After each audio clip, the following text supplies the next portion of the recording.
Rolando Romero isn't the same guy he used to be, and it's not just about what happened in the ring. On May 2nd, 2025, Romero shocked the boxing world by pulling off what many considered impossible. He handed Ryan Garcia a bitter defeat, turning the odds upside down. But that night wasn't just about who landed the better punches or who had their hand raised. It became something much deeper. For once, the loud, brash, and often controversial Raleigh let his guard down. He gave people a glimpse of the man behind, the mouth. And it all started with a quiet moment in his truck. "I just sat down, and I cried," Romero admitted. Not to mock Garcia, who was criticized for doing the same, but to stand with him. It was raw, it was real, and for those who had only seen the trash talk and antics, it was something unexpected. This wasn't the cocky kid waving his arms in pre-fight pressers. This was a man who'd been through hell and somehow found his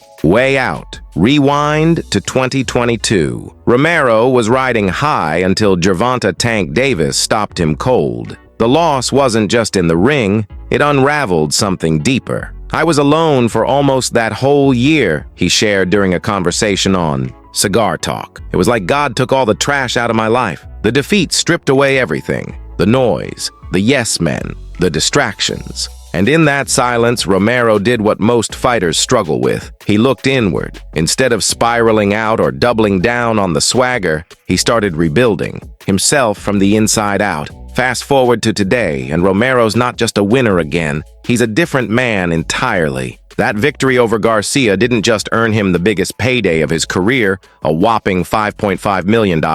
It marked the beginning of something bigger, redemption, the kind that goes beyond boxing. In the hours after the fight, he shared a story on Instagram that surprised even his closest fans. "It seems that old Raleigh is dead, and now only Rolando is left," he wrote. The message wasn't filled with bravado. It was stripped down, vulnerable. "I carried so much hatred in my heart," he continued, "and I don't even know where it came from. God has shown me that I am no longer meant to be that person. I sincerely apologize to everyone." Think about that for a second. This is the same guy who used to taunt opponents at pressers, call out entire divisions, and thrive on being the villain. And now, he's out here preaching forgiveness, reflecting on faith, and showing love, even to people he once clashed with. "In Christ, all things are possible," he said to wrap up his post. And for Romero, that wasn't just a quote. It was a mission statement. The moment wasn't lost on the boxing world either. His heartfelt message hit like a left hook. Fans who once scoffed at his antics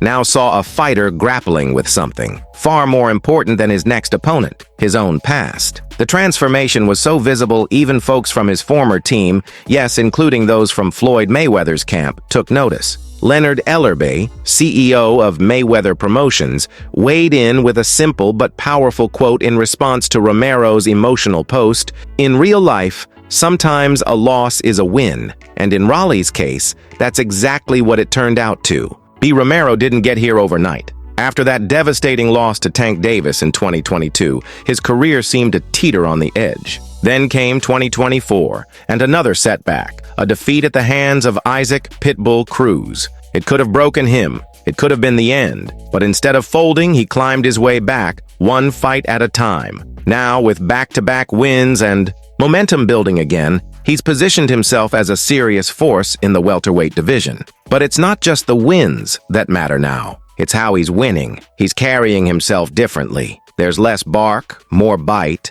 but also more humility, and maybe more than anything, a sense of peace. In defending Garcia, a rival turned reluctant brother in arms, Romero made it clear. He's been on that lonely road too. He knows what it's like to be mocked, to be doubted, to question your own worth after a high-profile loss. "Thanks to that fight against Gervonta," Romero said, "I understand him, Garcia, a little better now. I owe it to him because it's more important to me than money." Let that sink in. He's not talking about million-dollar checks or headlining cards. He's talking about emotional understanding, about how the ring can strip you down, break you open, and still leave room for healing. In a sport that thrives on machismo, where showing emotion is often viewed as weakness, Romero's honesty was almost revolutionary. Here's a guy who made his name off bravado and brawling, now talking about God, pain, and healing. It hit differently, and whether fans love or hate him, no one can say he's not being real. What we're seeing now is a man who's fought not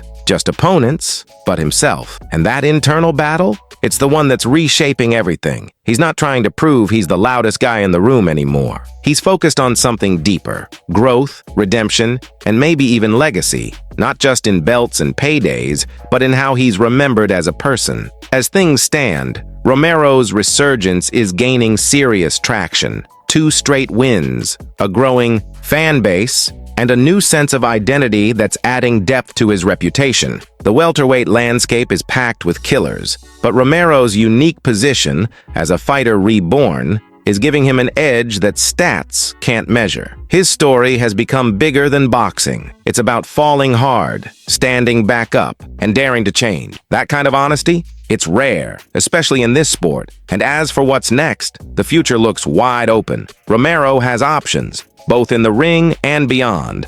Big-name opponents are circling. Big money offers are likely coming. But if there's one thing we've learned about the new Rolando, it's that the next step won't just be about who he fights, it'll be about who he continues to become. Because at the end of the day, a fighter's legacy isn't just built with knockouts and title belts. It's shaped by the battles we don't always see, the ones fought in silence, the ones that test your character more than your chin. And right now, Rolando Romero